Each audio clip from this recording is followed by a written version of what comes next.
ನಮ್ಮ ಅಪ್ಪ ಹತ್ರ ನಂಗೆ ತಡ್ಕೊಳಕ್ಕಾಗಲ್ಲ, ನನ್ನ ತಮ್ಮ ಹತ್ರ ನಂಗೆ ತಡ್ಕೊಳಕ್ಕಾಗಲ್ಲ. ನಿನಗೈತೆ ಒಬ್ರು ಕೆರೆಗೆ ಹೋಗ್ಬಿಡ್ತೀನಿ ಅಂತ ಸೀದಾ ಸಪೋಸ್ ಮಾಡಾದ್ಮೇಲೆ ಅವ್ರ ಜೊತೆ ಓಡಾಡ್ತಿದೀವಿ ಅಂದ್ರೆ ಲವ್ ಮಾಡ್ತಾ ಇದೀವಿ ಅಂತ ಅರ್ಥ. ಏನ್ ನೋಡ್ತೀನಿ ಕ್ಯಾಳೆ ಬಿದ್ದವಳೆ, ಚಪ್ಪಲಿ ಒಂದ್ ಕಡೆ ಕಾಲಿಂಗ್ ತಿರ್ಗ್ಬಿಟ್ಟೈತೆ, ಕಾಡ್ ತರ ಐತೆ. ಅವಾಗಿಂದನು ನಾವು ಮದ್ವೆ ಆಗೋವರ್ಗುನು ಹುಡ್ಗುರ್ ಫೀಲಿಂಗ್ಸ್ ಒಂಥರ ಅವ್ರು ತುಂಬಾ ಹೈಡ್ ಮಾಡ್ಕೊಂಡು ಅಳ್ತಾರಲ್ವಾ, ಅದೊಂಥರ ನಂಗೆ ತಡ್ಕೊಳಕ್ ಆಗಲ್ಲ. ನಂಗೆ ಗಾಡಿ ನಿಲ್ಸಿಲ್ಲ ಅಂದ್ರೆ ಗಾಡಿಯಿಂದ ಎಗುರುತ್ತೀನಿ ಅಂತ. ನನ್ನನ್ ಲವ್ ಮಾಡಲ್ಲ ಅನ್ಬಿಟ್ಲಲ್ಲ ಇವಳು. ಯಾರ್ಯಾರೋ ಕರ್ದಿದ ತಕ್ಷಣ ಹೋಗ್ಬಾರ್ದು ಅನ್ನೋದು ಗುರುವಾರ ಸಂಜೆ ಹೊರಟಿದ್ದೆ ಅದೇ. Hi guys, welcome back to Malini Muthuraj YouTube channel. ನಾನು ಇಸ್ಕೊಂಡು ಹೊಟ್ಟೋದೆ ಅಷ್ಟೇ. ಅವರು ಹೊಟ್ಟೋದ್ರು, ನಾನು ಹೊಟ್ಟೋದೆ. ಅದಾದ್ಮೇಲೆ ಏನಾಯ್ತು ಅಂದ್ರೆ ಮನೆಗೆ ಹೋದ್ಮೇಲೆ ನನಗೆ ಫೋನ್ ಮಾಡೋದಾ ಬೇಡವೋ ನಂಬರ್ ಇಸ್ಕೊಂಬಿಟ್ಟಿದ್ದೀನಿ ಅಂತ ಭಯ ಸ್ಟಾರ್ಟ್ ಆಗೋಯ್ತು. ಅದಾದ್ಮೇಲೆ ಒಂದು 2 days ಬಿಟ್ಟು ನಾನು ಫೋನ್ ಮಾಡಿದ್ವಿ. ಗುರುವಾರ ನಾನು ಅವ್ರ ನಂಬರ್ ಇಸ್ಕೊಂಡಿದ್ದು.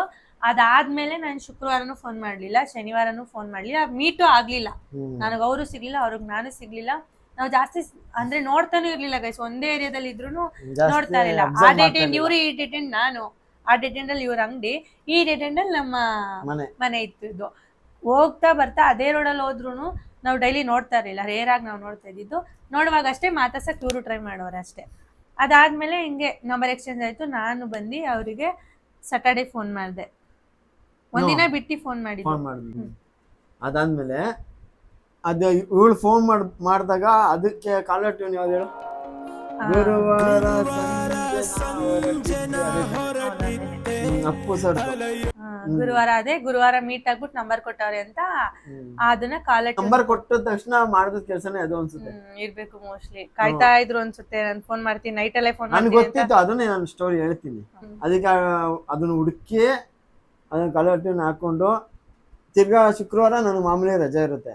ಅವತ್ತು ಒಂದು ಸ್ವಲ್ಪ ಫ್ರೆಂಡ್ ಜೊತೆ ಒಂದು ಸ್ವಲ್ಪ ಆಚೆ ಹೋಗ್ಬೇಕಾಯ್ತು, ಹೋಗಿದ್ದೆ.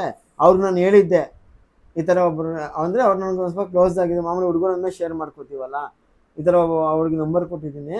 ಅವಳು ಇವತ್ತು ಯಾವುದೇ ಕಾರಣಕ್ಕೂ ಫೋನ್ ಮಾಡಲ್ಲ, ಬೇಕಾದ್ರೆ ನಿನ್ನ ಜೊತೆನೇ ಇರ್ತೀನಿ ನೋಡು, ಬೇಕಾರೆ ಇವತ್ತು ಯಾವುದೇ ಕಾರಣಕ್ಕೂ ಕಾಯ್ತಿದ್ದೆ. ಮನ್ಸಲ್ಲ, ನನಗೆ ಗೊತ್ತಿತ್ತಲ್ಲ, ನಾನಾಗಿದ್ರೆ ಮಾಡ್ತಿದ್ನೇನೋ, ನೀನಲ್ವಾ. ಒಂದು ಹುಡುಗಿಯಾಗಿ ಸುಲಭವಾಗಿ ಯೋಚನೆ ಮಾಡಿದೆ, ಇದು ಮಾಡಲ್ಲ, ಒಂದಿನ ಗ್ಯಾಪ್ ಕೊಟ್ಟೆ ಕೊಡ್ತಾರೆ ಅಂತ ಗೊತ್ತಿತ್ತು. ಅದರಿಂದ ಅನ್ಕೊಂಡಿದ್ದೆ ನಾನು, ಅದನ್ನು ನಮ್ಮ ಫ್ರೆಂಡ್ ಹತ್ರ ಹೇಳಿದ್ದೆ. ಅದಾದ್ಮೇಲೆ ಶನಿವಾರ ಬೆಳಗ್ಗೆ ಮೆಸೇಜ್ ಬಂತು ನನಗೆ, ಹಾಯ್ ಅಂತ. ನೀನೇ ಮೆಸೇಜ್ ಮಾಡಿದ್ದೀನಿ ಅಂತ ಗೊತ್ತಿತ್ತು, ಯಾಕಂದ್ರೆ ನಾವು ಒಂದು ತಿಂಗಳಲ್ಲಿ ಯಾರಿಗೂ ನಂಬರ್ ಕೊಟ್ಟಿರ್ಲಿಲ್ವಲ್ಲ. ನನಗೆ ರಿಟರ್ನ್ ಮೆಸೇಜ್ ಮಾಡೋಕೆ ಬರ್ತಾ ಇರ್ಲಿಲ್ಲ. ಇವಾಗ ಒಂದು ಸ್ವಲ್ಪ ಬರುತ್ತಷ್ಟೇ. ಅವಾಗ ಮೆಸೇಜ್ ವಾಟ್ಸಪ್ಪು, ಫೇಸ್ಬುಕ್ಕು, ಇನ್ಸ್ಟಾಗ್ರಾಮು ಏನು ನೋಡ್ತಾ ಇರ್ಲಿಲ್ಲ, ಗೊತ್ತಿಲ್ಲ. ವಾಟ್ಸಪ್ ಮತ್ತೆ ಫೇಸ್ಬುಕ್ ಅವೆಲ್ಲ ಯೂಸೇ ಮಾಡ್ತಾ ಇರ್ಲಿಲ್ಲ ನಾನು. ಅದಕ್ಕೇನು ಮೆಸೇಜ್ ಮಾಡೋರಲ್ಲ ಬಟಾಗು ಅಂದ್ಬಿಟ್ಟು ಫೋನ್ ಮಾಡಿದ್ರೆ ಆಯ್ತು, ಮಾತಾಡೋಣ ಬಿಡು ಅಂದ್ಬಿಟ್ಟು ಸುಮ್ಮನೆ ಆಗೋದೆ. ಆಮೇಲೆ ಫೋನ್ ಬಂತು. ಫೋನ್ ಬಂದ ತಕ್ಷಣ ನನಗೆ ಗೊತ್ತಾಯ್ತು, ಹಲೋ ಅಂತ ಹೇಳ್ದಕ್ಕೆ ಹೇಳಿ ಅಂತ ಹೇಳ್ದೆ. ನಾನು ಮೆಸೇಜ್ ಮಾಡಿದೆ. ನನಗೆ ಫೋನಲ್ಲಿ ಈಗಲೂ ಅಷ್ಟೇ, ನನ್ಗೆ ಯಾರ ಹತ್ರನೂ ಫೋನಲ್ಲಿ ಮಾತಾಡೋಕೆ ಇಷ್ಟ ಆಗಲ್ಲ. ನಂಗೆ ಏನಂದ್ರೆ ಮೆಸೇಜ್ ಮಾಡಿದ್ರೆ ಬೇಕಾದ್ರೆ ಮೆಸೇಜ್ ಮಾಡ್ತಾ ಇರ್ತೀನಿ, ಎಷ್ಟು ಬೇಕಾದ್ರೂ ಮೆಸೇಜ್ ಮಾಡ್ತೀನಿ. ನಂಗೆ ಫೋನಲ್ಲಿ ಮಾತಾಡೋಕೆ ಇಷ್ಟ ಇಲ್ಲ. ಅದಕ್ಕೆ ಫಸ್ಟ್ ಇವ್ರಿಗೆ ಮಾಡಿದ ಮೆಸೇಜ್ ಮಾಡೋಣ, ಫಸ್ಟ್ ಅವ್ರ ಹೆಸರು ಎಲ್ಲ ತಿಳ್ಕೊಂಡು ಇಂಟ್ರಡ್ಯೂಸ್ ಮಾಡ್ಕೊಳ್ಳೋಣ ಅಂತ ಫಸ್ಟ್ ಮೆಸೇಜ್ ಮಾಡಿದ್ದು. ಅದಾದ್ಮೇಲೆ ಏನು ರಿಪ್ಲೈನೇ ಮಾಡ್ತಾ ಇಲ್ವಲ್ಲ ಅಂದ್ಬಿಟ್ಟು ಫೋನ್ ಮಾಡಿದಾಗ ಅದೇ ಕಾಲರ್ ಟ್ಯೂನ್ ಬಂತು, ಗುರುವಾರ ಸಂಜೆನ. ಅದಾದ್ಮೇಲೆ ಫೋನ್ ಮಾಡಿದೆ, ಮಾತಾಡಿದೆ. ನಿಮ್ಮ ಹೆಸರೇನು, ನನ್ನ ಹೆಸರೇನು, ಆ ಥರ ಎಲ್ಲ ಇಬ್ಬರು ಶೇರ್ ಮಾಡ್ಕೊಂಡ್ವಿ. ಅದಾದ್ಮೇಲೆ ಸರಿ ಆಯ್ತು ಅಂತ ಇಟ್ವಿ ಅಷ್ಟೇ. ಫೋನಲ್ಲಿ ಮಾತಾಡಿದ್ದು ಇಲ್ಲ, ನೆಕ್ಸ್ಟ್ ಕಾಂಟ್ಯಾಕ್ಟ್ ಅಲ್ಲೂ ಇರ್ಲಿಲ್ಲ ನಾವು. ಅದಾದ್ಮೇಲೆ ಮತ್ತೆ ನೀನೇನಕ್ಕೂ ಬಂದಿದ್ದು, ಮತ್ತೆ ಬಂದು ನನ್ನ ಮನೆ ಹತ್ರ ಬಂದಿದ್ದಾಗ ಮೀಟ್ ಆಗಿದೆ. ಅವಾಗ ಫಸ್ಟ್ ಟೈಮ್ ನೀನ್ ಬನ್ನಿ ನಿಮ್ಮ ಆಫೀಸ್ವರೆಗೂ ಬಿಡ್ತೀನಿ ತಾನೆ, ಬನ್ನಿ ನಿಮ್ಮ ಆಫೀಸ್ವರೆಗೂ ಬಿಡ್ತೀನಿ ಅಂತ ಅಂದ್ರು. ನಾನು ಸರಿ ಅಂದ್ರೆ ಸ್ವಲ್ಪ ಪರಿಚಯ ಆಗಿತ್ತಲ್ಲ, ಫೋನಲ್ಲೆಲ್ಲ ಮಾತಾಡಿದ್ವಲ್ಲ, ಸರಿ ಆಯ್ತು ಅಂದ್ಬಿಟ್ಟು ಹತ್ಕೊಬಿಟ್ಟೆ. ಆಮೇಲೆ ಕರ್ಕೊಂಡು ಹೋಗ್ತಾ ಅಂದೇ ವೇಲಿ ಒಂದು ದೇವಸ್ಥಾನ ಕರ್ಕೊಂಡು ಹೋದ್ರು. ನಮ್ಮ ಮನೆ ಹತ್ರನೇ ಮಲತ್ತಳ್ಳಿ ತಾನೆ, ಅಲ್ಲಿ ದೇವಸ್ಥಾನ ಇತ್ತು ಒಂದು. ಆ ದೇವಸ್ಥಾನಕ್ಕೆ ಕರ್ಕೊಂಡೋಗಿ ಬ್ಯಾಕ್ ಸೈಡ್, ಅಂದರೆ ಮಾಮೂಲಿ ಬ್ಯಾಕ್ ಸೈಡ್ ಕರ್ಕೊಂಡೋಗಿ, ನಾನು ನಿಮ್ಗೇನೋ ಹೇಳ್ಬೇಕು ಅಂತ, ನೀವು ಇರೋ ಥರನೇ ಹೇಳಿ, ಸುಳ್ಳೆಲ್ಲ ಹೇಳ್ಬೇಡಿ. ಆಮೇಲೆ ನಾನು ಇಲ್ಲಿ ಕರ್ಕೊಬಂದ್ಬಿಟ್ಟಿದ್ದೀನಿ, ನನ್ನನ್ನು ಇಲ್ಲೇ ಬಿಟ್ಟೋಗ್ಬಿಡ್ತಾರೆ ತಾನೆ, ನಮ್ಮನ್ನ ಇಲ್ಲೇ ಬಿಟ್ಟೋಗ್ಬಿಡ್ತಾರೆ, ಆ ಥರ ಎಲ್ಲ ಯೋಚನೆ ಮಾಡಬೇಡಿ. ನಿಮ್ಮನ್ನ ಆಫೀಸ್ ಹತ್ರ ಬಿಟ್ಟೇ ಬಿಡ್ತೀನಿ ನಾನು. ನೀವು ಇಲ್ಲ ಅಂದರೂ ಅಷ್ಟೇ, ಹ್ಞೂ ಅಂದರೂ ಅಷ್ಟೇ ಏನು ಅಂತ ಗೊತ್ತಾಗಿರುತ್ತೆ ನಿಮ್ಗೆ ಆಲ್ಮೋಸ್ಟ್ ನಾನು ಏನು ಹೇಳ್ತೀನಿ ಅಂತ. ನಾನು ನಿಮ್ಮನ್ನ ಇಷ್ಟಪಡ್ತಾ ಇದ್ದೀನಿ. ಅದು ಯಾವ ರೋಸ್ ಕೊಟ್ಟ ನೀನು ಹಂಗೆ ಅವಾಗ? ಮಾಮೂಲಿ ಹೂವದ ಅಂಗಡಿ ಹತ್ರ ಹೋಗ್ಬಿಟ್ಟು ಒಂದು ಮಾಮೂಲಿ ಚಿಕ್ಕ ರೋಸ್ ಬರುತ್ತಲ್ಲ, ಅದನ್ನ ದುಡ್ಡು ಕೊಟ್ಟಿಲ್ಲ ಬಿಡಿ ಆ ರೋಸ್ಗೆ, ಸುಮ್ನೆ ಒಂದ್ ರೋಡ್ ಎತ್ಕೊಂಡ್ಬಂದು ಸುಮ್ನೆ ತವಳಿ ರೋಸ್ ಪ್ರಪೋಸ್ ಏನ್ ಮಾಡಿಲ್ಲ, ತವಳಿ ರೋಸ್ ಅಂತ ಕೊಟ್ಟೆ. ಎಂದಕ್ಕೆ ಬೇಡ ಬೇಡ ಅಂತ ಹೇಳ್ತಿದ್ರು, ಆದ್ರೂ ತವಳಿ ಅಂತ ಕೊಟ್ಟೆ.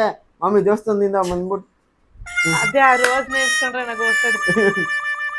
ಚಿಕ್ಕ ರೋಸು, ಅದೇ ಹೂವ ಕಟ್ತಾರಲ್ಲ ರೋಸ್, ಹೂದ್ ಮಧ್ಯೆ ಮಧ್ಯೆ ಹಾಕ್ತಾರಲ್ಲ ಆ ರೋಸು. ಹೇಳ್ದೆ ಅವ್ರಿಗೆ, ನೀವು ಒಪ್ಕೊಂಡ್ರು ಅಷ್ಟೇ, ಒಪ್ಕೊಳ್ಳಿ ಅಷ್ಟೇ, ನಿಮ್ಮ ಮನೆಯಿಂದ ಕರ್ಕೊಂಬಂದಿನಿ, ನಿಮ್ಮ ಆಫೀಸ್ ಹತ್ರ ಬಿಡ್ತೀನಿ ಅಂತ, ನಿಮ್ಮ ಆಫೀಸ್ ಹತ್ರ ಬಿಡ್ತೀನಿ, ನೀವು ಒಪ್ಕೊಳ್ಳಿ ಬಿಡ್ರೆ ಅದ್ರ ಬಗ್ಗೆ ನಾನು ಯೋಚನೆ ಮಾಡಲ್ಲ ಅಂತ ಹೇಳಿದೆ. ಅವ್ರು ಅವತ್ತೇನು ಒಪ್ಕೊಳ್ಳಿಲ್ಲ, ಆದ್ರೂ ಕರ್ಕೊಂಡೋಗ್ಬಿಟ್ಟೆ ತಾನೆ. ಅದ ಜಾಸ್ತಿ ಕ್ಲೋಸ್ನೆಸ್ ಆಯ್ತು. ಅದಾದ್ಮೇಲೆ ಮಾತಾಡಕ್ ಸ್ಟಾರ್ಟ್ ಮಾಡಿದ್ವಿ ಜಾಸ್ತಿ. ಇನ್ನೊಂದು ಇದ್ರಲ್ಲಿ ನನಗನ್ಸಿದ್ದು, ನಾನ್ ಫ್ರೆಂಡ್ ತರನೇ ಟ್ರೀಟ್ ಮಾಡ್ತಾ ಇದ್ದೆ. ಹೌದು, ಲವರ್ ತರ ಟ್ರೀಟ್ ಮಾಡ್ತಾ ಇಲ್ಲ, ಫ್ರೆಂಡ್ ತರಾನೇ ಮಾತಾಡ್ತಾ ಇದ್ದೆ, ಫ್ರೆಂಡ್ ತರಾನೇ. ನನ್ನ ಡ್ರಾಪ್ ಪಿಕಪ್ ಎಲ್ಲ ಪಿಕಪ್ ಮಾಡಿರ್ಲಿಲ್ಲ, ಡ್ರಾಪ್ ಮಾಡ್ತಾ ಇದ್ರು, ಆಫೀಸ್ ಹತ್ರ ಡ್ರಾಪ್ ಮಾಡ್ತಾ ಇದ್ರು. ಸಂಜೆ ಟೈಮ್ ಏನು ಪಿಕ್ ಮಾಡ್ತಾ ಇರ್ಲಿಲ್ಲ, ಡ್ರಾಪ್ ಮಾಡ್ತಾ ಇದ್ರು ಫಸ್ಟ್.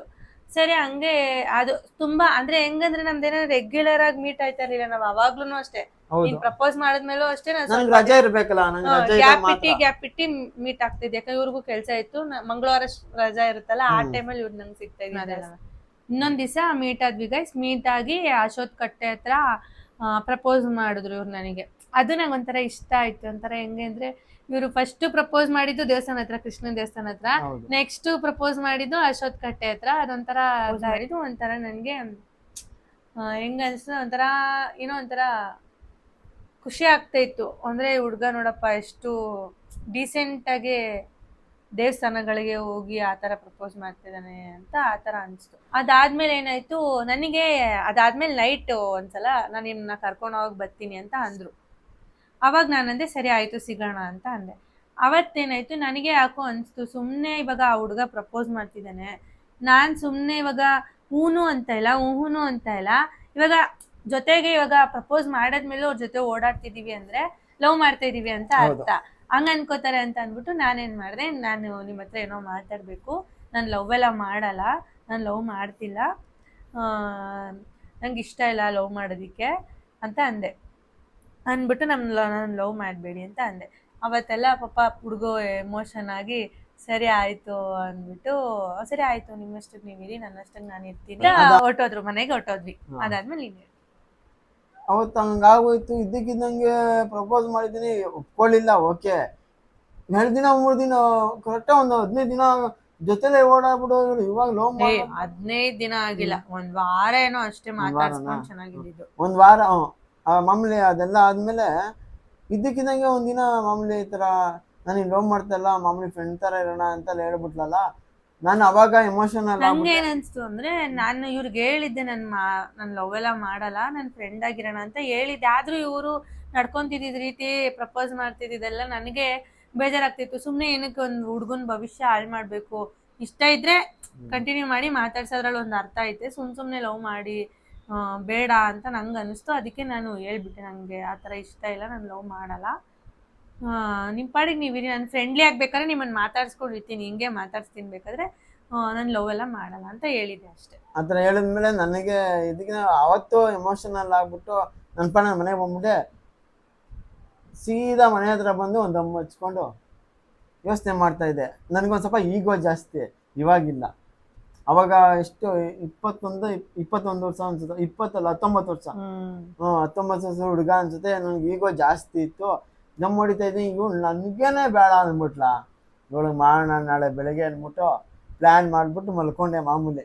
ಅದಾದ್ಮೇಲೆ ಮಾರನೇ ದಿನ ಸಿಕ್ಕಿದ್ರು, ಅಂದರೆ ಗಾಡೀಲಿ. ಆಯಿತು ಲವ್ ಎಲ್ಲ ಏನೂ ಬೇಡ ಬಿಡಿ, ಫ್ರೆಂಡ್ ಥರನೇ ಇರೋಣ, ಬನ್ನಿ ಇವತ್ತು ಲಾಸ್ಟ್ ಡೇ ಮೀಟ್ ಆಗೋದು, ನಾನೇ ಇವತ್ತು ನಿಮ್ಮನ್ನ ಆಫೀಸಿಗೆ ಬಿಡ್ತೀನಿ ಅಂತ ಅಂದರು. ನಾನು ರೆಗ್ಯುಲರ್ ಆಗಿ ಬಿಡ್ತಿದ್ರಲ್ಲ ಆಫೀಸಿಗೆ ಬಿಡ್ತಾರಲ್ಲ ಅಂದ್ಬಿಟ್ಟು ಹತ್ಬಿಟ್ಟೆ. ಇದರಿಂದ ಹುಡುಗಿರ್ ತಿಳ್ಕೊಬೇಕು ಗೈ, ಸುಮ್ಮನೆ ಯಾರ್ಯಾರೋ ಕರ್ದಿದ ತಕ್ಷಣ ಹೋಗ್ಬಾರ್ದು ಅನ್ನೋದನ್ನ ನಾನು ಅವತ್ತು ತಿಳ್ಕೊಂಡೆ.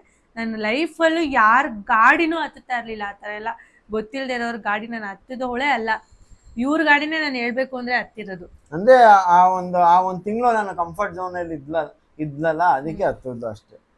ಫ್ರೆಂಡ್ಲಿಯಾಗಿ ಮಾತಾಡಿದ್ವಿ. ಅದಾದ್ಮೇಲೆ ನಾನು ಹತ್ತಿದ್ದು, ಅದಕ್ಕಿಂತ ಮುಂಚೆ ನಾನು ಗಾಡಿ ಎಲ್ಲ ಹತ್ತಿಲ್ಲ. ಅದಾದ್ಮೇಲೆ ಏನಾಯ್ತು, ಸರಿ ಹೆಂಗಿದ್ರು ಬಿಟ್ಟಿದಾರಲ್ಲ, ಒಂದು ವಾರ ಅಷ್ಟೇ ಮುದ್ದು, ಒಂದ್ 10 ದಿನ ಅಷ್ಟೇ ನಾವು ಮಾತಾಡ್ಸಿದ್ದು ಅನ್ಸುತ್ತೆ. ಆಯ್ತು ಇವ್ರು ಹೆಂಗಿರು ಬಿಡ್ತಾರಲ್ವಾ ಅಂದ್ಬಿಟ್ಟು ಹತ್ಬಿಟ್ಟೆ. ನಾನು ಆರಾಮಾಗಿ ಹೋಗ್ಬೋದಲ್ಲ ಗಾಡಿಲಿ ಅಂತ ಹತ್ಬಿಟ್ಟೆ. ಲಾಸ್ಟು ಸಾಯಿಬಾಬಾ ದೇವಸ್ಥಾನಕ್ಕೆ ಹೋಗೋಣ, ಸಾಯಿಬಾಬಾ ದೇವಸ್ಥಾನಕ್ಕೆ ಹೋಗಿ ನಮಸ್ಕಾರ ಹಾಕೊಂಡು ಬಂದ್ವಿ, ಎಲ್ಲ ಖುಷಿಯಾಗಿ ಬಂದ್ವಿ. ಬಂದಾದ್ಮೇಲೆ ಹೊರಟಿ ಆಫೀಸಿಗೆ ಬಿಡ್ತೀನಿ, ದೇವಸ್ಥಾನಕ್ಕೆ ಹೋಗಿ ಬರೋಣ, ಹೋಗ್ಬಿಟ್ಟು ಬಂದ್ಮೇಲೆ ಆಫೀಸ್ ಬಿಡ್ತೀನಿ ಅಂತ ಹೇಳಿದ್ರು. ದೇವಸ್ಥಾನ ಎಲ್ಲ ಮುಗಿಸ್ಕೊಂಡು ಆಫೀಸ್ಗೆ ಹೋಗೋಣ ಅಂತ ಹಂಗೆ ಹೋಗೋದು. ಹೋಗ್ತವ್ರೆ ನೋಡಿದ್ರೆ ಹಿಂಗ್ ಹೋಗ್ಬೇಕಾಗಿದ್ದವ್ರು ಹಿಂಗ್ ಹೋಗಿ ಸ್ಟ್ರೈಟ್ ಹೋಯ್ತವ್ರೆ. ನಾನು ಎಲ್ಲೋಯ್ತೀರ, ಇಲ್ಲ ಆಫೀಸ್ಗೆ ಬಿಡೋದು ಅಂತ ಅವ್ರು ನೋಡಿದ್ರೆ ಯಾವುದೋ ಕಾಡ್ ತರ ಐತೆ. ನಾನು ಆ ಏರಿಯಾ ಎಲ್ಲ ನೋಡೇ ಇಲ್ಲ ಅದು ಆ ಏರಿಯಾ. ನಾನು ನಿನ್ ಜೊತೆ ನೋಡಿದ್ದು ಆ ಏರಿಯಾ ಎಲ್ಲ ನೋಡೇ ಇಲ್ಲ. ಅಯ್ಯೋ ಎಲ್ಲಿ ಕರ್ಕೊಂಡು ಹೋಯ್ತವ್ರಪ್ಪ, ನಂಗೆ ಏನಾರ ಮಾಡ್ಗಿಟ್ಬಿಡ್ತಾರ ಅಂತ ನನಗೆ ಫುಲ್ಲು ಭಯ ಸ್ಟಾರ್ಟ್ ಆಗೋಯ್ತು. ನಾನು ಎಲ್ಲಿ ಕರ್ಕೊಂಡು ಹೋಯ್ತಿದ್ದೀರಾ, ನಿಂಚಿ ಗಾಡಿನ ನಿಂಚಿ ಅಂತ ಹೇಳ್ತಾ ಇದ್ದೀನಿ, ಕೇಳ್ತಾನೆ ಇಲ್ಲ. ಇವ್ರಿಗೇನಂದ್ರೆ ನನ್ನನ್ನೇ ಲವ್ ಮಾಡಲ್ಲ ಅಂದ್ಬಿಟ್ಲಲ್ಲ ಇವಳು ಅಂತ ಒಂಥರ ಇವ್ರು ಜಾಸ್ತಿ ಈಗೋ, ಒಂಥರ ಸ್ವಾರ್ಥ ಇವ್ರದ್ದು ಸ್ವಲ್ಪ. ನನ್ನನ್ನೇ ಲವ್ ಮಾಡಲ್ಲ ಅಂದ್ಬಿಟ್ಲಲ್ಲ ಇವಳು ಅಂತ ಫುಲ್ಲು ಉರಿ ಹತ್ಕೊಂಡು ಇವಳು ಉರಿಸ್ಬೇಕು ಅಂದ್ಬಿಟ್ಟು. ಇವ್ರ ಮೈಂಡ್ ಸೆಟ್ ಅಲ್ಲಿ ಏನು ಇಲ್ಲ ಅಂದ್ರೆ ಕೆಟ್ಟದಾಗ ಬಿಹೇವ್ ಮಾಡ್ಬೇಕು ಆ ಥರ ಎಲ್ಲ ಏನೂ ಇಲ್ಲ. ಇವ್ರೇನಂದ್ರೆ ಇವಳನ್ನ ಚೆನ್ನಾಗಿ ಉರ್ಸಿ ಇವಳನ್ನ ಆಫೀಸಿಗೆ ಲೇಟಾಗಿ ಕರ್ಕೊಂಡೋಗ್ಬಿಟ್ಟು ಉರಿಸ್ಬೇಕು ಅನ್ನೋದು ಇವ್ರ ಮೈಂಡಲ್ಲಿ. ನಾನು ಇದುವರೆಗೂ ಅನ್ಕೊಂಡಿರೋದು. ಗೊತ್ತಿಲ್ದಿರೋ ಜಾಗ ಕರ್ಕೊಂಡು ಹೋಗ್ಬಿಟ್ಟೆ, ಇವಳಿಗೆ ಹೆಂಗಾರ ಮಾಡಿ ಉರ್ಸ್ಬೇಕು ಅಂದ್ಬಿಟ್ಟು. ಬಾ ನನ್ನೇ ಲವ್ ಅಲ್ವಾಗ ಸ್ಟಾರ್ಟ್ ಮಾಡಿದೆ, ನನ್ನೇ ಲವ್ ಮಾಡಲ್ಲ ಅಂತ ಹೇಳಿದೆ ಅಲ್ವಾ. ಇಷ್ಟು ದಿನ ನೀನು ಒಂದು ವಾರ ಎಂತ ಮಾತಾಡಿದೆ ನಿನ್ ಜೊತೆ, ಬಾ ನಿನಗೆ ಐತೆ ಹೋಗ್ಬಿಟ್ಟು ಕೆರೆಗೆ ಹೋಗ್ಬಿಡ್ತೀನಿ ಅಂತ ಸೀದಾ ಇವ್ರು ಭಯ ಬಿದ್ಬಿಟ್ಲು. ನನಗೆ ಬೇರೆ ತರ ಭಯ ಇತ್ತು, ಯಾಕಂದ್ರೆ ನನಗೆ ನಿನ್ ಬಗ್ಗೆ ಕಂಪ್ಲೀಟ್ ಆಗಿ ಗೊತ್ತಿರ್ಲಿಲ್ವಲ್ಲ. ಆ ತರ ಎಲ್ಲ ಯೋಚನೆ ಆಗಿ ಭಯ ಆಗೋಯ್ತು. ಆ ಭಯದಲ್ಲಿ ಒಂದ್ ಧೈರ್ಯ ಬಂತು, ಏನಂದ್ರೆ ಇವ್ರಿಗೆ ಎದುರ್ಸಕ್ ಸ್ಟಾರ್ಟ್ ಮಾಡಿದೆ. ನೀವ್ ಇವಾಗ ಗಾಡಿ ನಿಲ್ಸಿಲ್ಲ ಅಂದ್ರೆ ಗಾಡಿಯಿಂದ ಎಗರುತ್ತೀನಿ ಅಂತ ಸ್ಟಾರ್ಟ್ ಮಾಡಿದ್ನಪ್ಪ.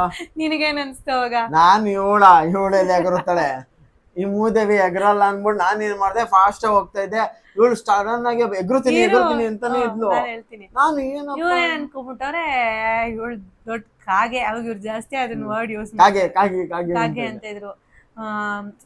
ಈ ಹುಡುಗಿರೆಲ್ಲ ಹೇಳೋದೆಲ್ಲ ಮಾಡಲ್ಲ, ಇವ್ರು ಎಗರು ಬಿಟ್ರೆ ಇವ್ರಿಗೆ ಗಾಯ ಆಗುತ್ತೆ, ಎಗರಲ್ಲ ಅಂತ. ನನಗೆ ಏನಂದ್ರೆ ನನ್ನ ಸೇಫ್ಟಿಗಿನ್ನ ಮುಖ್ಯ ಇನ್ಯಾವುದೂ ಅಲ್ಲ.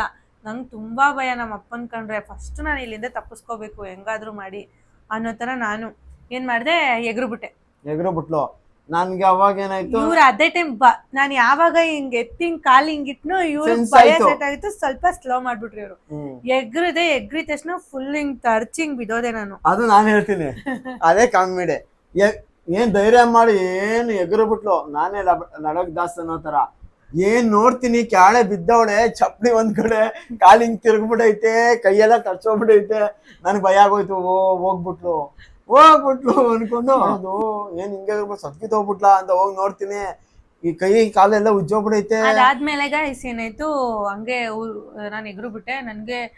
ನನಗೇನ್ ಗಾಯ ಆಯ್ತು ಪರವಾಗಿಲ್ಲ, ನನ್ ಗಾಡಿಯಿಂದ ಇಳಿದ್ನಲ್ಲ, ಗಾಡಿ ಸ್ಟಾಪ್ ಆಯ್ತಲ್ಲ ಅನ್ನೋ ಒಂದು ಖುಷಿ ಆಯ್ತು. ಅವಾಗ ಎದ್ದೆ, ಚಪ್ಪಲಿ ಗಿಪ್ಲೆಲ್ಲ ಕಿತ್ತೋಗ್ಬಿಟ್ಟಿತ್ತು, ಹಂಗೆ ಎಗರು ಬಿಟ್ಟಿದ್ದೆ. ಅವ್ರೊಂದ್ ಸ್ವಲ್ಪ ಸ್ಲೋ ಮಾಡಿರೋದಕ್ಕೆ ನಂಗೆ ಅಷ್ಟು ಏನು ಆಗಿರ್ಲಿಲ್ಲ, ಕೈ ಕಾಲು ತರ್ಚಿತ್ತು ಅಷ್ಟೇ, ಬಿಟ್ರೆ ಏನೂ ಆಗಿಲ್ಲ. ಚಪ್ಪಲಿ ಎಲ್ಲ ಕಿತ್ತೋಗಿತ್ತು. ಅದ್ ಬಿಟ್ರೆ ನನ್ಗೆ ಮುಖಕ್ಕೆಲ್ಲ ಏನು ಡ್ಯಾಮೇಜ್ ಆಗಿಲ್ಲ. ನನ್ ಮುಖ ಕೊಟ್ಬಿಟ್ಟೆ ಹುಡ್ಗಿರು ಅಂತ ಅಲ್ಲ, ನಾನು ಯಾವಾಗ ಎಲ್ಲೇ ಬಿದ್ರು ಫಸ್ಟ್ ನಾನು ಮುಖ ಕೊಡಲ್ಲ ಜಾಸ್ತಿ. ಕೈ ಕಾಲು ನನ್ ಕೈನ ಅಡ್ಡ ಇಟ್ಕೊಂಡ್ಬಿಡ್ತೀನಿ, ಏನೋ ಒಂದ್ ಮಾಡ್ಬಿಡ್ತೀನಿ. ಹಂಗೆ ಮಾಡಿ ನನಗೆ ಕೈ ಕಾಲು ತರ್ಚೋಗಿತ್ತು, ಮಂಡಿ ಎಲ್ಲ ತರ್ಚೋಗಿತ್ತು, ಚಪ್ಪಲಿ ಎಲ್ಲ ಕಿತ್ತೋಗ್ಬಿಟ್ಟಿತ್ತು. ಅದಾದ್ಮೇಲೆ ಹಿಂಗ್ ಬಿದ್ದಿಂಗ್ ಎದ್ದೆ, ಇವ್ರು ಬಂದ್ಬಿಟ್ಟು ತಪ್ಕೊಂಡ್ ಹತ್ತಿದ್ದು ಫುಲ್ಲು ಅಳ್ತವ್ರೆ ಗೈಸ್. ಎಷ್ಟು ಅಳ್ತವ್ರೆ ಅಂದ್ರೆ, ನನ್ನಿಂದಾನೇ ಹಿಂಗೆಲ್ಲ ಆಗಿದ್ದು, ನಾನು ನಿಮ್ಮನ್ನ ಕರ್ಕೊಬರ್ಬಾರ್ದಾಗಿತ್ತು, ಅಂದ್ರೆ ಒಂದ್ ಹೆಣ್ಮಗುನ ನೋವಿಸ್ದೆ ನಾನು ಕರ್ಕೊಂಬಂದ್ಬಿಟ್ಟು ಅಂತ ಫುಲ್ಲು ಅಳ್ತವ್ರೆ. ನನಗೆ ಏನ್ ಈ ಹುಡ್ಗ ಹಿಂಗ್ ಕರ್ಕೊಬಂದ್ಬಿಟ್ಟು ಹಿಂಗ್ ಕರ್ಕೊಬಿಟ್ನಲ್ಲ ಅಂತ ನನಗೆ ಆ ಫೀಲ್ ಆಯ್ತು. ಅದಾದ್ಮೇಲೆ ಅವರೇ ಬನ್ನಿ ಹಾಸ್ಪಿಟ್ಲ್ ಕರ್ಕೊಂಡು ಹೋಗ್ತೀನಿ ಅಂತ ಅಳ್ತಿದ್ರಲ್ಲ, ನಾನು ಅದೇ ಗಾಡಿಯಿಂದ ಎಗ್ರದವಳು ಅದೇ ಗಾಡಿಗೆ ಹೋಗಿ ಕುತ್ಕೊಂಡೆ. ಮತ್ತೆ ಕುತ್ಕೊಂಡೆ ಹಾಸ್ಪಿಟ್ಲ್ ಕರ್ಕೊಂಡು ಹೋಗಿ ನನ್ಗೆ ಇನ್ಫೆಕ್ಷನ್ ಎಲ್ಲ ಇಂಜೆಕ್ಷನ್ ಕೊಡ್ಸಿ, ಆಮೇಲೆ ಚಪ್ಪಲಿ ಅಂಗಡಿಗೆ ಹೋಗಿ ಚಪ್ಪಲಿ ಕೊಡ್ಸಿ, ಬ್ಯಾಂಡೇಜ್ ಅಂದ್ರೆ ಸುಮ್ಮನೆ ಅದನ್ನೆಲ್ಲ ಡ್ರೆಸ್ಸಿಂಗ್ ಮಾಡಿ ಕರ್ಕೊಂಡು ಹೋಗಿ ಆಫೀಸಿಗೆ ಬಿಟ್ಬಿಟ್ಟು, ಈ ತಾಯಿ ಸವಾಸ, ಇವ್ರ ಮೈಂಡ್ ವಾಯ್ಸ್ ಅಂತ ಸವಾಸನೆ ಬೇಡ ನನಗೆ ಆತರ ಏನ್ ಹೇಳಿಲ್ಲ. ಆರಾಮಾಗಿ ಹುಷಾರಾಗಿ ಹೋಗಿ ಅಂತ ಅನ್ಬಿಟ್ಟೆ ನಿಧಾನಕ್ಕೆ ಹೇಳ್ಬಿಟ್ಟು ಕಳ್ಸಿದ್ದು. ನನಗೆ ಅರ್ಥ ಆಯ್ತು ಮೈಂಡ್ ವಾಯ್ಸ್. ಅಮ್ಮ, ಈ ಹುಡುಗಿ ಏನಪ್ಪ ಹಿಂಗೆ ಸೈಕೋ, ಹಿಂಗೆ ಎಗ್ರು ಬಿಟ್ಲಲ್ಲ, ಯಪ್ಪ ಈ ಹುಡುಗಿ ಸವಾಸನೆ ಬೇಡಪ್ಪ ನನಗೆ ಅನ್ನೋ ಥರ ಎಲ್ಲ ರೆಡಿ ಮಾಡಿಸಿ ಚಪ್ಪಲಿ ಕೊಡಿಸಿ ನಾನು ಇವ್ರು 1 ರೂಪಾಯಿ ಖರ್ಚು ಮಾಡೋರಲ್ಲ, ಅವತ್ತು ಇವರೇ ಹಾಸ್ಪಿಟ್ಲಿಗೆ ದುಡ್ಡು ಕೊಟ್ಟು ಚಪ್ಪಲಿ ಕೊಡಿಸಿ ಕಳಿಸ್ಬಿಟ್ರು ನನ್ನ ಆಫೀಸ್ಗೆ. ಅದಾದ್ಮೇಲೆ ನನಗೆ ಯೋಚನೆ ಮಾಡಿದೆ, ಎಷ್ಟು ಒಳ್ಳೆ ಹುಡುಗ ಅಲ್ವಾ, ಎಷ್ಟು ಚೆನ್ನಾಗಿ ನಾನು ಬಿದ್ದಾಗ ಅಂದರೆ ಅಷ್ಟು ಈಸಿಯಾಗಿ ಯಾವ ಹುಡುಗರ ಕಣ್ಣಲ್ಲೂ ನೀರು ಬರಲ್ಲ. ನನಗೆ ನಮ್ಮ ಅಪ್ಪ ಹತ್ರ ನಂಗೆ ತಡ್ಕೊಳಕ್ಕಾಗಲ್ಲ, ನನಗೆ ನನ್ನ ತಮ್ಮ ಹತ್ರ ನಾನು ತಡ್ಕೊಳಕ್ಕಾಗಲ್ಲ. ನಂಗೆ ಆ ಥರ ಹುಡುಗರ ಫೀಲಿಂಗ್ಸ್ ಒಂಥರ ಅವ್ರು ತುಂಬ ಹೈಡ್ ಮಾಡ್ಕೊಂಡು ಅಳ್ತಾರಲ್ವಾ, ಅದೊಂಥರ ನನಗೆ ತಡ್ಕೊಳಕ್ಕಾಗಲ್ಲ. ನನಗೆ ನಿಜ, ನಾವು ಹೆಣ್ಮಕ್ಳು ಸಣ್ಣ ಪುಟ್ಟದಕ್ಕೂ ನಾವು ಅಳ್ತೀವಿ, ಹಂಗಂತ ಅದು ಓವರ್ ಅಂತ ಅಲ್ಲ, ಸಣ್ಣ ಪುಟ್ಟದಕ್ಕೂ ಅಳ್ತೀವಿ. ಆದರೆ ಹುಡುಗರು ಹಂಗಲ್ಲ, ಅವರು ತಡ್ಕೊಂಡು ಒಂದ್ಸಲ ಹೊರಗೆ ಹಾಕ್ತಾರೆ. ಅದು ನನಗೆ ತುಂಬ ಬೇಜಾರಾಗುತ್ತೆ ಹೇಳ್ಬೇಕಾದ್ರೆ. ಯೂಶಲಿ ನಾನು ಹುಡುಗರು ಹೇಳೋದು ನಂಗೆ ಸ್ವಲ್ಪ ಜಾಸ್ತಿನೇ ಬೇಜಾರಾಗುತ್ತೆ. ಹತ್ಬಿಟ್ರು ನನಗೆ ಫುಲ್ಲು ಮನಸ್ಸು, ನಾನು ಅದೇ ಯೋಚನೆ ಮಾಡಿದ್ದೀನಿ ಅವತ್ತು ನೈಟೆಲ್ಲ, ಅದೇ ಯೋಚನೆ ಮಾಡಿದ್ದೀನಿ. ಪಾಪ ಹುಡುಗ ಹತ್ಬಿಟ್ನಲ್ಲ ನನ್ನಿಂದ, ನಾನೇ ತಪ್ಪು ಮಾಡಿದೆ ಅನ್ಸುತ್ತೆ ಅಂದ್ಬಿಟ್ಟು ಅದಾದಮೇಲೆ ನಂಗೆ ಅನಿಸ್ತು ಇಷ್ಟಪಡಬೇಕು ಅವ್ರನ್ನ, ನನ್ನನ್ನು ಚೆನ್ನಾಗಿ ನೋಡ್ಕೊಬೋದು. ಅಷ್ಟು ಅಲ್ಲಿ ಬಿದ್ದಾಗ ನನ್ನನ್ನು ಟ್ರೀಟ್ ಮಾಡಿದ ರೀತಿ, ಕರ್ಕೊಂಡೋಗಿ ಹಾಸ್ಪಿಟ್ಲಿಗೆ ತೋರಿಸಿ, ನನಗೆ ಚಪ್ಪಲಿ ಎಲ್ಲ ಕೊಡಿಸಿ, ಅದು ನನ್ನ ಕಾಲಿಗೆ ಅವರೇ ಹಾಕಿ ನೋಡಿ ತೆಗ್ದು ಕೊಡಿಸಿದ್ದು ಅವತ್ತು ಚಪ್ಪಲಿನ. ಅದೆಲ್ಲ ಒಂಥರ ಕಾಲೆಲ್ಲ ತರ್ಚಿತ್ತಲ್ಲ ಪಾಪ, ಒಂಥರ ಅದೆಲ್ಲ ನೆನೆಸ್ಕೊಂಡು ಖುಷಿ, ಒಂಥರ ನಾನು ಕಳ್ಕೊಂಡ್ರೆ ಆಮೇಲೆ ಕಳ್ಕೊಂಡ್ಬಿಡ್ತೀನಿ ನನಗೆ ಅದೇ ಪ್ರೀತಿ ಕಾಣಿಸಿದ್ದು ಅವಾಗ ಗೈಸ್. ಆವಾಗ ಇಷ್ಟ ಆಯಿತು ನನಗೆ, ಇಷ್ಟಪಡಬೇಕು ಅಂತ ಅನಿಸ್ತು. ಆದರೆ ಅದು ನಮ್ಮಲ್ಲಿ ನಾನು ಅದರಿಂದ ನಿಮ್ಮ ಮೇಲೆ ಲವ್ ಆಯಿತು ಅಂತ ನಾನು ಮದುವೆ ಆದಮೇಲೆ ಹೇಳಿದ್ದು ಅನ್ಸುತ್ತೆ ನಿಮಗೆ. ಆಮೇಲೆ ಇಷ್ಟಪಟ್ಟೆ ಗೈಸ್. ಆಮೇಲೆ ನಾನೇ ಫೋನ್ ಮಾಡಿದ್ರು ಸಾಯೊಬ್ರು ಎತ್ತಕ್ಕೆ ರೆಡಿ ಇರಲಿಲ್ಲ. ಹೇಳಿವಾಗ ನೀನು ಏನಾಯ್ತು, ಬಿದ್ದೋಗ್ಬಿಟ್ಲ. ನನಗೆ ಭಯ ಸ್ಟಾರ್ಟ್ ಆಯ್ತು. ಭಯ ಅನ್ನೋಕ್ಕಿಂತ ಸುಮ್ಮನೆ ಬಿದ್ದೋಗ್ಬಿಟ್ಲಲ್ಲ, ಹೋಗಿಬಿಟ್ರೆ ಏನು ಗತಿ, ಸುಮ್ಮನೆ 2-3 ವರ್ಷ ಜೈಲಲ್ಲಿ ಕುತ್ಕೋಬೇಕಲ್ಲಪ್ಪ. ಬಸ್ನಲ್ಲಿ ಯಪ್ಪ ಇವಳು ಸವಾಸನೆ ಬೇಡ, ಇನ್ನೊಂದು ಹುಡುಗಿನ ಕಳ್ಳಾಕೋರೆ ಆಯ್ತು, ಇವಳು ಬೇಡ ಅಂದ್ಬಿಟ್ಟು ಸುಮ್ಮನೆ ಆಗ್ಬಿಟ್ಟಿದ್ದೆ. ಆಮೇಲೆ ತಿರ್ಗಾ ಇವಳೇ ಫೋನ್ ಮಾಡಿದ್ಲು. ಯಾವ ತರ ಅಂದ್ರೆ ಒಂದಿನ ಪೂರ್ತಿ ಒಂದಿನ 3-4 ದಿನ ಎತ್ತಲಿಲ್ಲ. ಅಂಗಡಿ ಹತ್ರನೂ ಇರ್ಲಿಲ್ಲ, ಕಾಣಿಸ್ತಾನೆ ಇಲ್ಲ. 5 ಗಂಟೆಗೆ ಹೊಂಟೋಗ್ಬಿಡುವೆ ಅಂಗಡಿಯಿಂದ. ಅವಾಗ ನನ್ನ ಫ್ರೆಂಡ್ ಒಬ್ರು ಸಿಗ್ತಾ ಇದ್ರು, ನಮ್ ಸ್ಕೂಲ್ ಫ್ರೆಂಡು. ಅವನಿಗೆ ಹೇಳ್ತಾ ಇರ್ತಾನ, ನಾನು ಒಂದು ಹುಡುಗನ ಇಷ್ಟಪಡ್ತಾ ಇದ್ದೀನಿ, ಆ ಹುಡುಗ ಹಿಂಗೆ ನಾನು ಬಿದ್ದಾಗಲೇ ಎಷ್ಟು ಚೆನ್ನಾಗಿ ನೋಡ್ಕೊಂಡು ಹೋಗುತ್ತಾ, ಹಂಗೆ ಹಿಂಗೆ ಅಂತ ಅವನ ಹತ್ರ ಎಲ್ಲ ಹೇಳಿದ್ದೆ. ಅವನು ಹೋಗಿ ಇವನ್ನ ಮೀಟ್ ಆಗಿ ಇವನ ಹತ್ರ ಫುಲ್ ಅದೆಲ್ಲ ಹೇಳೋಂತಾನೆ. ಇವನ ಹತ್ರ ಫುಲ್ ಈ ತರ ಎಲ್ಲ ಹೇಳಿದ್ಲು, ಎಷ್ಟು ಇಷ್ಟಪಡ್ತಾಳ ಅವಳು ನಿನ್ನ, ಬರೀ ನಿನ್ ಬಗ್ಗೆನೆ ಮಾತಾಡ್ತಿದ್ಲು ಅಂತ ಫುಲ್ಲು ಇವನ ಹತ್ರನೇ. ಅವನು ಬಂದು ಅವನಿಗೆ ಸ್ವಲ್ಪ ಪರಿಚಯ ಇದ್ದ, ನನ್ನಿಂದ ಸ್ವಲ್ಪ ಜಾಸ್ತಿ ಕ್ಲೋಸ್ ಆದ, ನನ್ನ ಸ್ಕೂಲ್ ಫ್ರೆಂಡ್ ಅವನು. ಹೋಗಿ ಇವನ ಹತ್ರ ಎಲ್ಲ ನಾನು ಹೇಳಿದ್ನೆಲ್ಲ ಹೇಳ್ಬಿಟ್ಟವನೆ. ನನಗೆ ಹೋಗಿ ಅವನ ಹತ್ರ ಹೇಳ್ತೇನೇನೋ ಇದೇ ಇರ್ಲಿಲ್ಲ, ಯೋಚನೆನೇ ಇರ್ಲಿಲ್ಲ, ಯಾಕಂದ್ರೆ ಅವನಿಗೂ ಕಾಂಟ್ಯಾಕ್ಟ್ ಇಲ್ಲ. ಆ ಥರ ನನ್ನ ಮೈಂಡ್ ಸೆಟ್ಟಲ್ಲಿ ಇದ್ದಿದ್ದು. ಎಲ್ಲ ನೋಡ್ದ ಅವನೇ ಅಂತ ಇವನ್ನೆಲ್ಲ ತೋರಿಸಿದ್ದೆ. ಅವತ್ತೇ ನಾನು ನೋಡಿದ್ದು, ಅವ್ನ ಆಟೋದಲ್ಲಿ ಹೋಗ್ಬೇಕಾದ್ರೆ ನನ್ನ ಫ್ರೆಂಡ್ ಆಟೋ ಓಡಿಸ್ತಾನೆ, ಅವನ ಆಟೋದಲ್ಲಿ ಹೋಗ್ಬೇಕಾದ್ರೆ ನೋಡು ಅವನೇ ಹುಡುಗ, ಅವನ್ನೇ ನಾನು ಹೇಳಿದ್ದು ಅಂತ ತೋರಿಸ್ಬಿಟ್ಟೆ ಬೇರೆ ಅವನಿಗೆ. ಅವನೇನ್ ಮಾಡೋ, ನನ್ನನ್ನ ಮನೆ ಹತ್ರ ಡ್ರಾಪ್ ಮಾಡ್ಬಿಟ್ಟು ಇವನ್ನ ಮೀಟ್ ಆಗಕ್ ಹೋಗ್ಬಿಟ್ಟು ಎಲ್ಲ ಹೇಳ್ಬಿಟ್ಟವನೆ. ಅದಾದ್ಮೇಲೆ ಇವ್ನ ಫೋನ್ ಮಾಡ್ದ. ಅದಾದ್ಮೇಲೆ ಮತ್ತೆ ನಮ್ದು ರೆಗ್ಯುಲರ್ ಆಗಿ ಮೀಟ್ ಆಗೋದು, ಮಾತಾಡ್ಸೋದು ಎಲ್ಲ ಸ್ಟಾರ್ಟ್ ಆಯ್ತು ಗೈಸ್. ನಾನು ಇವನ್ನ ಬೇಡ ಅನ್ನೋದಕ್ಕೂ ರೀಸನ್ ಇತ್ತು. ನೀನಗ್ ಬೇಕು ಅನ್ನೋದಕ್ಕೆ ನಂಗೆ ಗೊತ್ತಿಲ್ಲ ರೀಸನ್, ಇಷ್ಟಪಟ್ಟಿದ್ದೆ ಅಂತ ಅನ್ಸುತ್ತೆ. ನಾನು ಇವನಿಗೆ ಬೇಡ ಅನ್ನೋದಕ್ಕೆ ರೀಸನ್ ಇತ್ತು. ಆದ್ರೆ ಆಮೇಲೆ ಇವನ್ನ ಯಾವುದೇ ಕಾರಣಕ್ಕೂ ಮಿಸ್ ಮಾಡ್ಕೊಳ್ಳೇಬಾರ್ದು ಅನ್ನೋದಕ್ಕೂ ರೀಸನ್ ಇದೆ ಅಷ್ಟೇ ಗೈಸ್. ನಾನು ಅವನ್ನ ಇಷ್ಟಪಡೋದಕ್ಕೆ ಇದೇ ಒಂದು ದೊಡ್ಡ ಕಾರಣ. ಇನ್ನೇನ್ ಬೇಕು ಹೇಳಿ ಒಂದು ಹುಡುಗಿಗೆ? ನನ್ನನ್ನ ಫಸ್ಟು ಅವ್ರು ಚೆನ್ನಾಗಿ ನೋಡ್ಕೋಬೇಕು.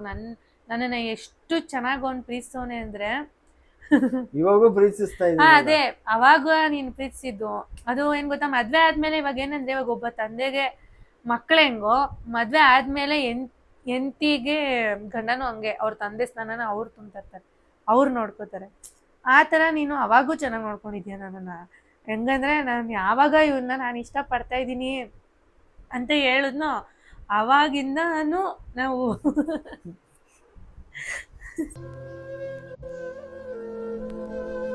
ಅವಾಗಿಂದನೂ ನಾವು ಮದುವೆ ಆಗೋವರೆಗೂ ಅವನೇ ನನ್ನ ಡ್ರಾಪ್ ಮಾಡ್ತಿದ್ದು, ಅವನೇ ನನ್ನ ಬಿಡ್ತಾ ಇದ್ದಿದ್ದು. ಅದಾದ್ಮೇಲೆ ನನ್ಗೆ ಯಾರ ಕಾಂಟ್ಯಾಕ್ಟಲ್ಲೂ ಇರಲಿಲ್ಲ. ಈ ಪ್ರತಿಯೊಂದು ಅವನಿಗೆ ನಾನು ಎಷ್ಟೋ ವಿಷಯಗಳನ್ನ ಈ ವಿಡಿಯೋ ಮುಂದೆ ನಾನು ಹೇಳ್ಕೊಂಡಿಲ್ಲ, ಅದನ್ನ ಹೇಳ್ಕೊಳ್ಳೋಕ್ಕೂ ನಂಗೆ ಇಷ್ಟ ಇಲ್ಲ. ಅದೆಲ್ಲ ಅವನಿಗೆ ಗೊತ್ತು. ಅದೆಲ್ಲದಕ್ಕೂ ನನಗೊಂದು ಸಪೋರ್ಟ್ ಮಾಡಿದ್ದಾನೆ, ನನ್ನನ್ನು ಅರ್ಥ ಮಾಡ್ಕೊಂಡಿದ್ದಾನೆ. ನಂಗದು ತುಂಬ ಖುಷಿ ಇದೆ. ಅದೇ ಅನ್ಕೊಳ್ಳೋದು, ಒಂದೊಂದ್ಸಲ ಅನ್ಕೋತೀನಿ, ಯಾರು ನನಗೆ ಯಾರೇ ನನಗೆ ಸಿಕ್ಕಿದ್ರು ಗಂಡ ಆಗಿ ಈ ಥರ ನನಗೆ ಸಪೋರ್ಟ್ ಯಾರೂ ಮಾಡ್ತಾ ಇರಲಿಲ್ಲ ಅಂತ. ಅದಕ್ಕೆ ನನ್ನ ಗಂಡನ ನಾನು ಥ್ಯಾಂಕ್ ಯು ಹೇಳಕ್ಕೆ ಇಷ್ಟಪಡ್ತೀನಿ. ಲವ್ ಯು ಮುದ್ದು. Love you. ಓಕೆ ಗಾಯ್ಸ್, ಇದು ನೋಡಿ ನಮ್ಮ ಲವ್ ಸ್ಟೋರಿ. ಮ್ಯಾರೇಜ್ ಸ್ಟೋರಿ ಕೇಳಬೇಕಂದ್ರೆ ನಮ್ಮ ಮ್ಯಾರೇಜ್ ಸ್ಟೋರಿ ಇನ್ನೂ ಒಂಥರ ಹೆಂಗೆ ಅಂದ್ರೆ ಹಿರಿಗಾಯ್ಸ್ ಹತ್ಬಿಡ್ತೀನಿ, ಹೊರ್ಸ್ಕೊಬಿಡ್ತೀನಿ ಕಣ್ಣೀರು. ಮ್ಯಾರೇಜ್ ಸ್ಟೋರಿ ಹೆಂಗೆಂಗೋ ಆಗಿ ಹೆಂಗೆ ಅಂದ್ರೆ ನಿಜವಾಗ್ಲೂ ಹೇಳ್ಬೇಕಂದ್ರೆ ನಮ್ದು ಮದ್ವೆ ಆಗಿದ್ ಬಸ್ಸಲ್ಲಿ. ಹೌದು. ಅದು ಹೆಂಗಾಯ್ತು ಏನು ಅಂತ ನಮ್ಮ ಮ್ಯಾರೇಜ್ ಸ್ಟೋರಿಲಿ March 13th ನಾನು ಅಪ್ಲೋಡ್ ಮಾಡ್ತೀವಿ. ಇವತ್ತು ನಾವು ಅದನ್ನ ವಿಡಿಯೋ ಮುಗಿಸ್ಕೋಬೇಕು ಅಂತ ಅನ್ಕೊಂಡಿದೀವಿ ಗೈಸ್. ನಾವು March 30 ಯಾಕೆ ಹಾಕ್ಬೇಕು ಅಂದ್ರೆ ಅದು ನಮ್ಮ ಆನಿವರ್ಸರಿ. ನಮ್ಮ ಮದ್ವೆ ಏನಾಯ್ತು, ಏನೇನ್ ಕಷ್ಟ ಎಲ್ಲ ಅನ್ಭವಿಸಿದ್ವಿ ನಮ್ಮ ಮದ್ವೆ ಆಗುವಾಗ, ಯಾರ್ಯಾರೆಲ್ಲ ತಡೆದ್ರು ಎಲ್ಲ ಕಂಪ್ಲೀಟ್ ಆಗಿ ನಮ್ಮ ಮ್ಯಾರೇಜ್ ಬ್ಲಾಗ್ ಅಲ್ಲಿ ಇರುತ್ತೆ. ಕಂಪ್ಲೀಟ್ ಆಗಿ ಹೇಳ್ತೀವಿ. ಈ ಲವ್ ಸ್ಟೋರಿ ಬ್ಲಾಗ್ ನಿಮ್ಗೆ ಇಷ್ಟ ಆಯ್ತು ಅಂತ ಅನ್ಕೊಂಡಿದೀನಿ. ಲವ್ ಸ್ಟೋರಿ ಬ್ಲಾಗ್ ಸ್ವಲ್ಪ ದೊಡ್ಡದಾಗಿದ್ರೆ ಸಾರಿ, ಬೇಜಾರ್ ಮಾಡ್ಕೋಬೇಡಿ. ನಾನು ಆದಷ್ಟುನು ಎಷ್ಟು ಕ್ಲಿಯರ್ ಆಗಿ ಹೇಳಕ್ಕೆ ಟ್ರೈ ಮಾಡಿದೀವಿ, ನಿಮಗೂ ಅರ್ಥ ಆಗ್ಬೇಕು, ತುಂಬಾ ಕೊಯ್ಲುಬಾರ್ದು ಅನ್ನೋ ತರ ಹೇಳೋದಕ್ಕೆ ಟ್ರೈ ಮಾಡಿದೀವಿ ಗೈಸ್. ಏನಾದ್ರು ತಪ್ಪಿದ್ರೆ ಕ್ಷಮಿಸಿ, ಏನಾದ್ರು ನಿಮ್ಗೆ ಕನ್ವೆ ಮಾಡೋ ಇದ್ರಲ್ಲಿ ಏನಾದ್ರು ಮಿಸ್ಟೇಕ್ಸ್ ಗಳಾಗಿದ್ರೆ ಕ್ಷಮಿಸಿ. ಇನ್ನೊಂದು ನಮ್ಮ ಇಂಟ್ರೊಡಕ್ಷನ್, ನಮ್ಮ ಫ್ಯಾಮಿಲಿ ಇಂಟ್ರೊಡಕ್ಷನ್ ವಿಡಿಯೋ ಕೇಳಿದ್ರ ಸದ್ಯದಲ್ಲೇ ಅದು ಕೂಡ ಬರುತ್ತೆ. ನಾನು ವಿಡಿಯೋ ಮಾಡ್ತೀನಿ ಗೈಸ್. ನಾನು ಕೆಲ್ಸಕ್ಕೆ ಹೋಗೋದ್ರಿಂದ ಸ್ವಲ್ಪ ನನಗೆ ಡಿಲೇ ಆಗ್ತಿದೆ. ನನಗೆ ಫ್ರೀ ಸಿಕ್ತಾಗ ನಂಗೆ ಮಾಡಬೇಕು. ಈಗಲೂ ಅಷ್ಟೇ ನಾನು ಕೆಲಸದಿಂದ ಬೇಗ ಮುಗಿಸ್ಕೊಂಡು ಬಂದೆ, ಸ್ವಲ್ಪ ಇವತ್ತು ಬೇಗ ಬಂದಿದ್ದಕ್ಕೆ ಇವತ್ತು ವಿಡಿಯೋ ಮಾಡ್ತಾ ಇದ್ದೀನಿ. ಆ ರೀತಿ ಬೇಗ ಬಂದಾಗ ವಿಡಿಯೋ ಮಾಡ್ಕೊಂಡ್ಬಿಡ್ತೀನಿ. ನಂಗೆ ಸ್ವಲ್ಪ ಬೆಳಕಿದ್ದಾಗ ವಿಡಿಯೋ ಮಾಡಿದ್ರೆ ನನಗೊಂದು ಸ್ವಲ್ಪ ಸಮಾಧಾನ. ಯಾರು ನಮ್ಮ ಮದ್ವೆ ವಿಡಿಯೋ ಮಿಸ್ ಮಾಡ್ಕೋಬೇಡಿ. ನನ್ನ ಪ್ರಕಾರ ನನ್ನ ಮದ್ವೆ ವಿಡಿಯೋ ಒಂದ್ ಸ್ವಲ್ಪ ಕ್ಯೂರಿಯಾಸಿಟಿ ಇರುತ್ತೆ ಅಂತ. ಯಾಕಂದ್ರೆ ಬಸ್ಸಲ್ಲಿ ಮದ್ವೆ ಆಗಿದ್ದೀನಿ ಅಂದ್ರೆ ಹೆಂಗಾಗಿರ್ಬೋದು ಅನ್ನೋ ಕ್ಯೂರಿಯಾಸಿಟಿ ಎಲ್ರಿಗೂ ಇರುತ್ತೆ. ನೋಡಿ ಬಸ್ಸಲ್ಲಿ ಮದ್ವೆ ಅದು ಅಂತಾನು ಹೇಳ್ತೀನಿ. ಹೌದು. ಓಕೆ ಗೈಸ್, ಐ ಥಿಂಕ್ ನಿಮ್ಗೆ ನಮ್ಮ ಲವ್ ಸ್ಟೋರಿ ವಿಡಿಯೋ ಇಷ್ಟ ಆಗಿದೆ ಅಂತ. ಮನೆ ಆಯ್ತು. ಇವಾಗ ನನ್ಗೊಂದು ನೀನ್ ಅವಾಗ ಮಾತಾಡ್ತಿದ್ದಲ್ಲ ಸ್ಟೈಲು, ಆ ರೀತಿ ನಂಗೆ ಐ ಲವ್ ಯು ಹೇಳಪ್ಪ. I love you babe. Guys ಇವ್ರು ಕೂತ್ಕೊ ಇಲ್ಲಿ. ಗೈಸ್ ಇವ್ರು ಹಂಗೆ ಹೇಳ್ತಿದ್ದು. ಓಕೆ ಗೈಸ್, ಈ ವಿಡಿಯೋನ ಇಲ್ಲಿಗೆ ಎಂಡ್ ಮಾಡ್ತಾ ಇದೀವಿ. Thank you. ನಿಮ್ಗೇನಾದ್ರೂ ಈ ವಿಡಿಯೋ ಇಷ್ಟ ಆದ್ರೆ ಲೈಕ್ ಮಾಡಿ, ಶೇರ್ ಮಾಡಿ, ಕಮೆಂಟ್ ಮಾಡಿ. ನನ್ನ ಚಾನೆಲ್ನ ಮರದೆ ಸಬ್ಸ್ಕ್ರೈಬ್ ಮಾಡ್ಕೊಳ್ಳಿ. Keep watching. Love you all. Love you. ನನ್ನ ವಿಡಿಯೋ ಏನಾದ್ರೂ ನಿಮ್ಗೆ ಇಷ್ಟ ಆದ್ರೆ ಲೈಕ್ ಮಾಡಿ, ಶೇರ್ ಮಾಡಿ, ಕಮೆಂಟ್ ಮಾಡಿ. Love you all guys. Bye bye.